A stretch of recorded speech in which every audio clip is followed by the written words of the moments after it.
الحمد لله وحده والصلاة والسلام على من لا نبي بعد أما بعد السلام عليكم ورحمة الله وبركاته۔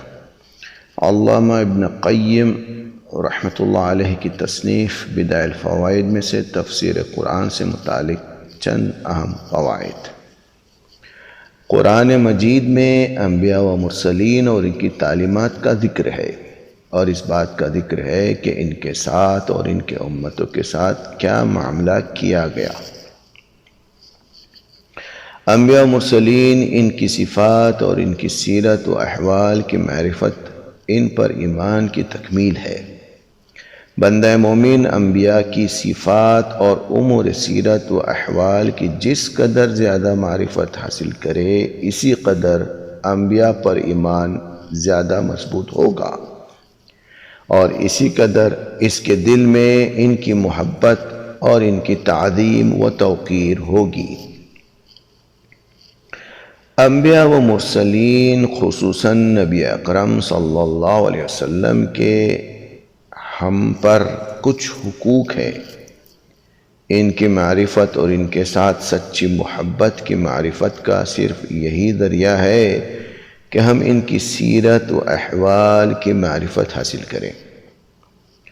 انبیاء و مرسلین کی معرفت اللہ تعالیٰ کے شکر کی موجب بنتی ہے کہ اس نے مومنین میں اپنا ایک رسول بھیج کر ان پر احسان فرمایا۔ یہ رسول ان کو پاک کرتا ہے، انہیں قرآن اور سنت کی تعلیم دیتا ہے، جبکہ اس سے قبل وہ کھلی گمراہی میں مبتلا تھے۔ انبیاء اور رسول ہی اہل ایمان کے حقیقی مربی ہیں۔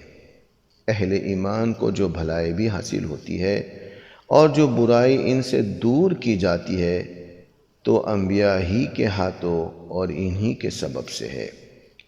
لہذا مومن کے لیے یہ بہت ہی بری بات ہے کہ وہ اپنے مربی اور اپنے معلم کے حالات سے جاہل رہے۔ جب کسی انسان کے بارے میں بات تسلیم نہیں کی جا سکتی کہ وہ اپنے والدین کے حالات کے بارے میں جاہل ہوگا، تو اس کے بارے میں یہ بات کیسے تسلیم کی جا سکتی ہے کہ وہ اپنے نبی کے حالات سے آگاہ نہ ہو۔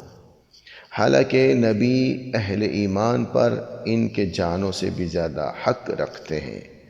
نبی اہل ایمان کا حقیقی باپ ہے، جس کا حق حقوق اللہ کے بعد تمام حقوق پر مقدم ہے۔ اللہ تعالیٰ نے جس فتح و نصرت سے انبیاء کرام علیہ السلام کو سرفراز فرمایا اور رائے حق میں جن مصائب کا ان کو سامنا کرنا پڑا، اس میں اہل ایمان کے لیے ایک نمونہ ہے، جس سے ان کے قلق و اضطراب میں تخفیف ہوتی ہے، کیونکہ اہل ایمان کو خواہ کتنی ہی تکالیف و شدائد کا سامنا کرنا پڑا ہو، وہ ان شدائد و مصائب کا عشیر بھی نہیں جو انبیاء کرام علیہ السلام کو پیش آئی۔ اللہ سبحانہ وتعالیٰ سورہ احزاب سورہ نمبر 33 آیت نمبر 21 میں ارشاد فرماتے ہیں، لَقَدْ كَانَ لَكُمْ فِي رَسُولِ اللَّهِ أُسْوَةٌ حَسَنَةٌ۔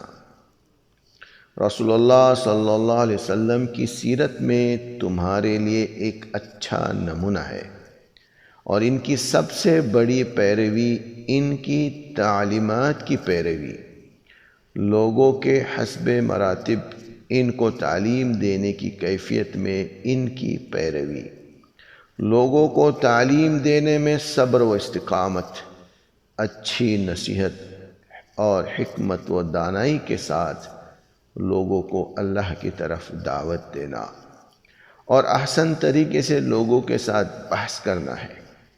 اس بنا پر اور اس قسم کے دیگر امور کی بنا پر اہل علم کو انبیاء کا وارث کہا گیا ہے۔ رسول اللہ صلی اللہ علیہ وسلم کی معرفت سے آیات قرآن کی معرفت اور ان کی معنی کا فہم حاصل ہوتا ہے۔ آیات قرآن کی مراد کا فہم رسول اللہ صلی اللہ علیہ وسلم کے اصول اپنی قوم، اپنے اصحاب اور دیگر لوگوں کے ساتھ آپ کی سیرت کی معرفت پر موقوف ہے، کیونکہ زمان و مکان اور اشخاص میں بہت زیادہ اختلاف ہوتا ہے۔ پس اگر انسان ان مذکورہ امور کی معرفت حاصل کیے بغیر قرآن کی معنی کی معرفت حاصل کرنے کے لیے اپنی پوری کوشش صرف کر دے تو وہ اللہ تعالیٰ اور اس کے رسول صلی اللہ علیہ وسلم کے بارے میں اللہ تعالیٰ کے کلام سے اس کی مراد سمجھنے میں بہت زیادہ غلطیاں کرے گا، اور اس کو وہی شخص جان سکتا ہے جو جانتا ہے کہ اکثر تفاسیر میں ایسی اغلاط قبیحہ ہے جن سے اللہ کا کلام پاک ہے۔ اس کے علاوہ اس کے اور بہت سے مفید فوائد اور درست نتائج ہے۔ اللہ سبحانہ و تعالی ہم سب کو انبیاء و مرسلین کی صفات، ان کی سیرت، ان کی معرفت، ان پر ایمان لانے کی توفیق دے۔ اللہ سبحانہ و تعالی ہم سب کو رسول اللہ صلی اللہ علیہ وسلم کو ہمارا اپنا نمونہ بنانے کی توفیق دے۔ وما علینا الا البلاغ، والصلاة والسلام علی نبینا محمد۔ السلام علیکم ورحمۃ اللہ وبرکاتہ۔